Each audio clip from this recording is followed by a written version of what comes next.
हाँ, तो हम ये एक नया चैप्टर 11 इस बुक का यानी कि क्लास 6 की जो NCERT हिस्ट्री है उसका लास्ट चैप्टर है 11। ठीक है, तो इसके बाद फिर हम 7th क्लास पे आएंगे। इस चैप्टर का नाम देखो, इमारतें, चित्र यानी कि पेंटिंग वगैरह और बुक्स, इन 3 चीज़ों के बारे में इसने लिखा होगा। जो भी हिस्ट्री में रहे हैं एम्पायर्स वगैरह, उनके यहाँ जो जो लोग रहे होंगे, चाहे वो रिलीजन से रिलेटेड हो या किसी की तारीफ में कुछ लिखा गया हो, जैसे मैंने अभी बताया था ना, प्रशस्ति वगैरह लिखी जाती थी। तो इसमें मेहरौली, दिल्ली के पास एक जगह है, मेहरौली में एक आयरन पिलर है, लौह स्तंभ, तो उसका नाम ही रख दिया है मेहरौली लौह स्तंभ। तो ये कब का है, एक बात तो ये ध्यान रखना, 500 AD के आसपास का है। इसके साथ एक प्रॉब्लम ये है कि इसके बारे में बहुत जानकारी नहीं है उस पिलर से, कि ये किसने बनवाया, कौन था, कुछ नहीं पता है। आमतौर पे ये कहा जाता है कि ये चंद्रगुप्त II से रिलेटेड है, लेकिन लिखा नहीं है। वहाँ सिर्फ चंद्र नाम का कोई राजा मेंशन है इस पिलर में, कि चंद्र कोई राजा है, वो पता नहीं कौन सा चंद्र राजा है, नहीं मालूम। और इसकी खास बात ये है कि ये 7.2 मीटर हाइट है इसकी, और इसका 3 टन से ज़्यादा वजन है, और अभी भी बिल्कुल वैसा ही है। ठीक है, तो इतने साल पुराना है, इसलिए इम्पोर्टेंट है। अच्छा, अब ये तो हो गई दिल्ली से आसपास जुड़ी हुई बात। अब बुद्धा ने जो अपना रिलीजन कह सकते हो शुरू किया, वो स्तूप यानी कि बुद्धा के डेथ के बाद जो उनसे जुड़ी हुई चीज़ें थीं, या उनके जो बॉडी के अंग थे, दांत, हड्डी वगैरह, उसको जगह जगह रख के और वो एक पूजा स्थल टाइप बनाया गया, उसी को वो स्तूप कह रहे हैं। तो कभी कभी ये पूछता है कि स्तूप बनने की शुरुआत इंडिया में कब हुई, तो ध्यान रखना 300 BC के आसपास, लगभग 150 पौने 200 साल बाद बुद्धा के। अच्छा, स्तूपा से रिलेटेड कुछ बातें ध्यान रखना, इनके चारों तरफ सर्किल में परिक्रमा करनी होती है, मतलब कोई पूजा का तरीका कह सकते हो आप उसको। तो ये पूछा जाता है कि चारों तरफ उस स्तूप के परिक्रमा करना क्या कहलाता है, तो उसके लिए एक वर्ड यूज होता है, प्रदक्षिणा। ठीक है, ध्यान रखना इस बात का, प्रदक्षिणा स्तूप के चारों तरफ परिक्रमा करना या करने का नाम होता है। और इसकी एक रेलिंग होती है, जैसे घरों में रेलिंग नहीं होती है ऊपर, वो रेलिंग क्या कहलाती है, उसको वेदिका कहते हैं। ठीक है, वो भी ध्यान रखना आप। अब हम बात कर रहे हैं कि इंडिया में तमिल एरिया था ना, आज जिसको हम तमिलनाडु कह सकते हैं, साउथ का ही कह सकते हैं, वो तमिल एरिया, उस तमिल एरिया में जितनी भी किताबें या ग्रंथ लिखे गए उसको तमिल महाकाव्य कहा गया है। ठीक है, ये 300 AD के आसपास शुरू हुआ है, और ये सिलप्पदिकारम एक प्रेम कथा है, कहानी है, ये इलांगो ने लिखी है, ध्यान रखना। और इसमें कोवलन नाम का एक व्यक्ति है और माधवी नाम की एक शायद प्रोस्टिट्यूट थी, ऐसा कुछ उसमें मेंशन है। इन दोनों की प्रेम कहानी है। ठीक है, तो लव स्टोरी नॉर्थ इंडिया में ही पॉपुलर नहीं है, साउथ में भी है, ध्यान रखना। तो इन दोनों की ये प्रेम कहानी है, और इसी को तमिल महाकाव्य कहा जाने लगा है, कि ये इतने बड़े लेवल पे लिखी गई थी, जैसे अभिज्ञान शकुंतलम कालिदास ने लिखी थी उस टाइप। ऐसी फिर 600 AD में, यानी कि इसके 300 साल बाद लगभग, मणि मेखलई यानी कि एक 600 AD के आसपास मणि मेखलई नाम की फिर एक किताब लिखी गई है। और हैरानी की बात है कि ये इन्हीं दोनों से जो बच्चा पैदा हुआ है उसकी प्रेम कहानी के बारे में लिखा हुआ है। प्रेम कहानी या उसका जो स्ट्रगल है, वो लड़की है एक।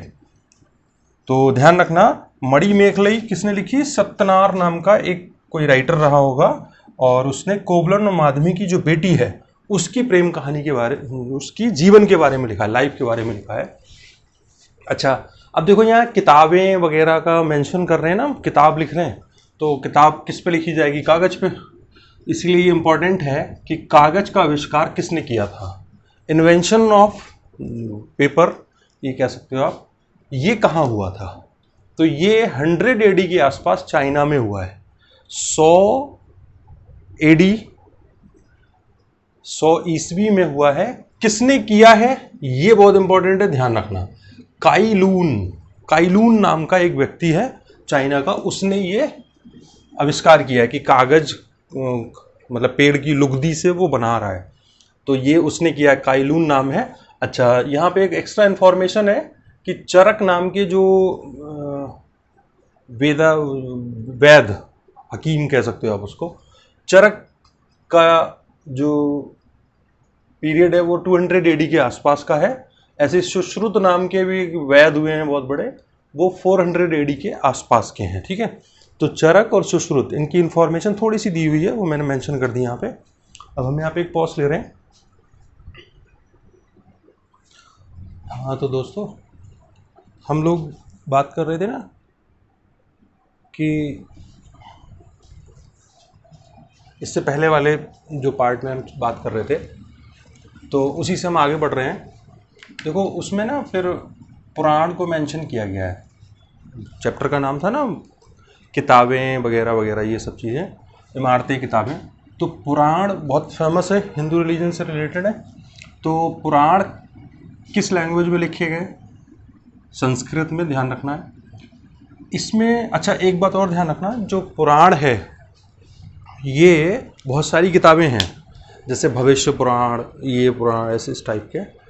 तो ये पुराण काफ़ी बाद में लिखे गए हैं, ठीक है, या उनको कंपाइल किया गया है काफ़ी बाद में, ये कह सकते हैं हम। तो थोड़ा सा सोसाइटी चेंज हुई होगी, लोगों की मेंटेलिटी चेंज हुई होगी, तो उन्होंने क्या किया, शूद्रों को और स्त्रियों को, औरतों को, दोनों को सुनने का राइट दे दिया कि साहब आप पुराण सुन सकते हो। अभी भी पढ़ने का राइट नहीं दिया, सुनने का दिया सिर्फ, ठीक है, ध्यान रखना। पुराणों को सुनने का राइट इन दोनों को मिल चुका था। अच्छा, पुराण है क्या एक्चुअल में? ये देवी देवताओं से जुड़ी हुई जो यूनिवर्स बना है ना, कैसे बना है, क्रिएशन या फॉर्मेशन ऑफ द यूनिवर्स या अर्थ, जो भी कहना चाहो आप, तो ये कैसे हुआ है ये बताया गया है, किसने किया है ये बताया गया है, और राजाओं ने, जो उस टाइम के, उनके टाइम जब ये लिखा गया होगा, उनमें कुछ राजाओं की कहानियां भी लिखी गई हैं, ठीक है, ध्यान रखना। देवी देवताओं से जुड़ी कहानियां जो इस यूनिवर्स को फॉर्म कर रही हैं, या उन्होंने कैसे ऑर्डर दिया, कब क्या हुआ, तब अर्थ बनी, कौन से भगवान किससे रिलेटेड थे, ये सब बातें। और राजाओं की भी कुछ कहानियां इसमें लिखी हुई हैं, ध्यान रखना। अच्छा, फिर बात आ रही है महाभारत, बहुत इम्पोर्टेंट है। महाभारत जो ग्रंथ है वो 500 एडी के आसपास कंपाइल किया गया है, ठीक है। अच्छा, महाभारत का युद्ध, अक्सर बोल देते हैं ना, अरे तो महाभारत हो गई उन दोनों में, तो उसका मतलब हम क्या सीधे समझ लेते हैं, महाभारत मतलब लड़ाई, युद्ध। तो उस युद्ध का पर्पस क्या था, ऑब्जेक्टिव क्या था, क्यों महाभारत का युद्ध हुआ है?